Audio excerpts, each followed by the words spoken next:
Assalamualaikum warahmatullahi wabarakatuh. Baiklah teman-teman, saya akan mempresentasikan tentang dasar-dasar sains di masa mendatang.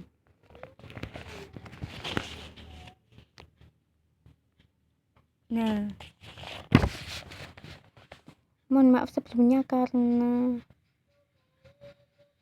karena ini pakai screen recorder di HP, jadi tulisannya tidak kelihatan. Ini PPT-nya bisa dilihat di laptop.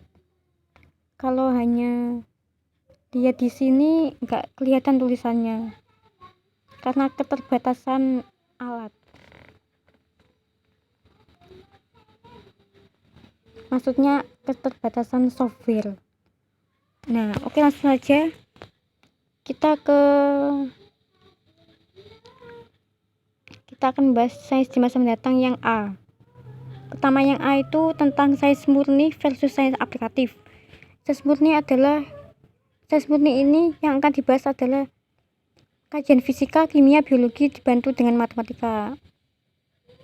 Sains murni ini membahas mengenai apa dan bagaimana serta mengapa alam semesta tersebut, termasuk materi dan perubahan energinya.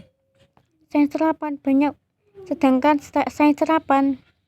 banyak melibatkan eksplorasi pengetahuan di sekitar know-how yang berkaitan langsung dengan teknologi dengan listrik mesin, teknologi pengolahan bahan pangan, teknologi pertanian adalah hasil kegiatan ilmiah yang meningkatkan kesejahteraan masyarakat.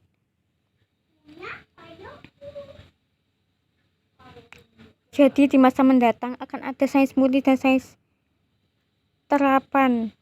Nah, sains murni ini biasanya berkembang di pusat penelitian atau universitas, dan teknologi akan berkembang jauh lebih pesat di dunia industri karena dekat dengan pasar ekonomi.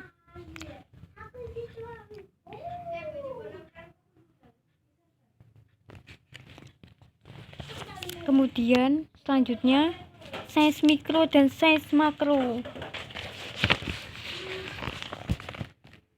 Sains mikro akan didominasi oleh para ahli fisika dan komputer yang akan meneliti lebih jauh isi atom dan inti atom, yang semula diyakini sebagai bagian yang paling kecil dari materi dan tidak dapat dibagi lagi.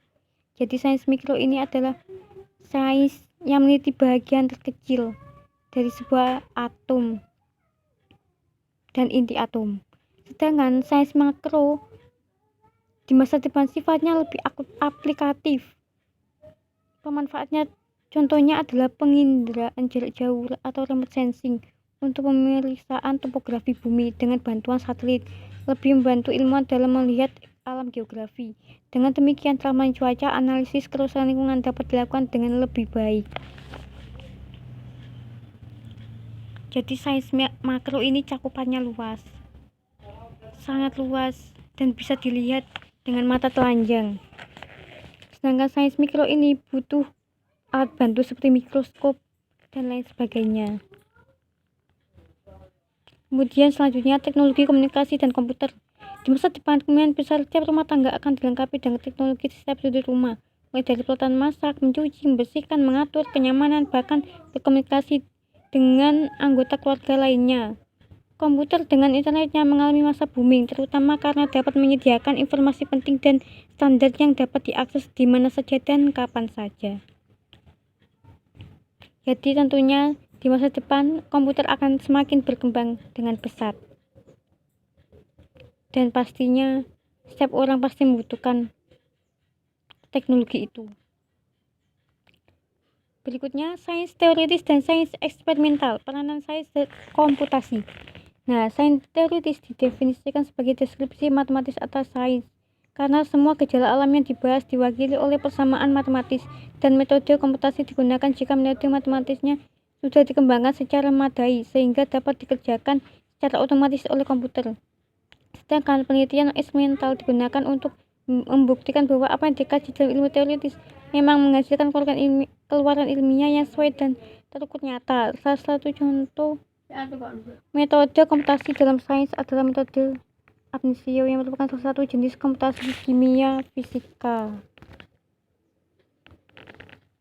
Berikutnya teknologi instan. Kepraktisan menjadi salah satu tujuan penting jika hendak diterapkan ke ke dalam teknologi. Budaya instan ini mendorong ilmuwan untuk menciptakan komputer super cepat, komunikasi super cepat, pesawat terbang, dan mobil super cepat. Bahkan sampai pada komputer kecil seperti detektor dan penerima sinyal dalam peralatan elektronik yang dapat memberikan informasi dengan cepat, mudah, dan praktis. Nah, contoh teknologi instan itu ada juga namanya biosensor. Satu contoh produk sains yang banyak menjanjikan kemudahan di masa depan.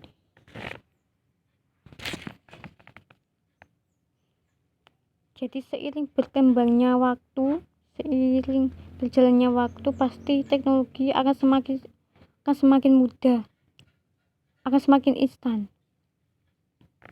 Karena juga kebutuhan.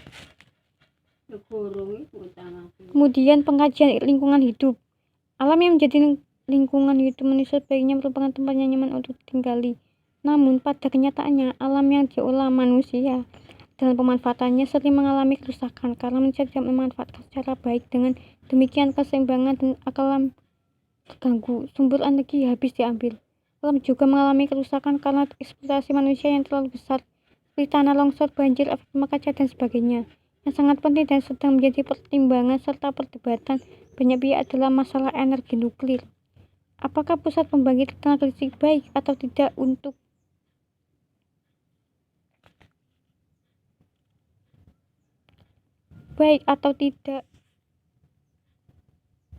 untuk didirikan di mana-mana untuk mengantisipasi kebutuhan akan energi. Salah satu aspek negatif dari kemungkinan ini adalah bila reaktor nuklir mengalami kerusakan, maka bahaya yang ditimbulkan adalah tersebarnya debu radioaktif yang dapat menimbulkan bermacam-macam penyakit fisik dan kerusakan genetik. Jadi di masa depan, bahkan masa sekarang, masalah energi nuklir ini masih menjadi perdebatan banyak pihak, ya karena resikonya juga sangat-sangat besar dan tidak banyak negara yang berani menerapkan energi ini untuk pembangkit tenaga listrik. Kemudian aspek estetik sains. Nah, keindahan alam menjadi objek kajian baru baik dalam teori dan hukum alam yang wajar maupun dalam lapangan kajian baru, di mana anomali dipetakan dan dipelajari serta dirumuskan ketidakteraturannya. Dalam lapangan ini dilakukan integrasi macam-macam sains, terutama matematika, fisika, dan komputasi. Dan keluaran yang dihasilkan mampu membuat manusia makin mengagumi keindahan alam. Salah satu contoh novel modern yang membahas sains dalam integrasi dengan kehidupan nyata manusia adalah karangan Dewi Lestari yang berjudul Supernova, Ksatria Putri, dan Bintang Jatuh. Nah, novel-novel itu sangat kental dengan suasana fisika modern. Pembaca yang mengerti sains akan lebih menghargai karya beliau daripada pembaca yang tidak mengerti tentunya. Ngomong-ngomong tentang suatu karya yang mengutamakan keindahan, tidak hanya novel yang ada kaitannya dengan sains, yang membicarakan tentang sains, ada juga film. Saya ingat sekali film yang membicarakan tentang fisika modern itu Interstellar. Itu film luar negeri yang menurut saya sangat bagus dan recommended banget buat teman-teman untuk ditonton. Ada banyak misteri di dalamnya, silakan tonton. Kemudian globalisasi. Dunia sains dan teknologi juga mendapat imbas dari globalisasi. Misalnya, perkembangan sains adalah netral dan tidak mengenal batas negara dan wilayah. Yang jelas, sains sangat maju dengan adanya komputasi. Ternyata terdapat pula dampak negatif dari globalisasi, yakni makin berulangnya peran manusia dalam proses di mana manusia itu terlibat. Ilmuwan akan bekerja keras karena globalisasi ini berkompetisi demi teknologi, namun meninggalkan dasar pencariannya akan pengetahuan alam. Jadi tentunya globalisasi pasti juga sangat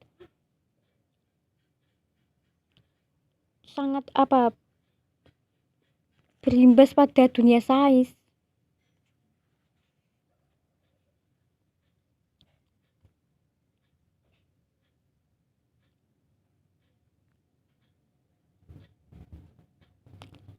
Kemudian sains terintegrasi kompleksometri. Kompleksometri adalah istilah yang diberikan oleh ilmuwan di Amerika Serikat untuk menandai era baru dalam sains yang sangat dipacu oleh komputasi. Era baru ini dengan ilmu baru yang kompleks diperuntukkan bagi kaum milenial baru dan merupakan kerjasama yang rapi antar macam-macam ilmu. Adapun sains baru ini bergerak seputar karakterisasi sifat alam dan perumusan hukum alam namun secara digital. Jadi ini kompleksometri ini untuk apa? Untuk diperuntukkan untuk kaum milenial ya, seperti kita ini.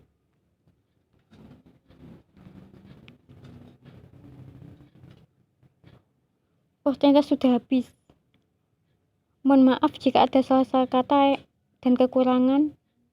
Demikian presentasi dari saya. Sekian dan terima kasih. Wassalamualaikum warahmatullahi wabarakatuh.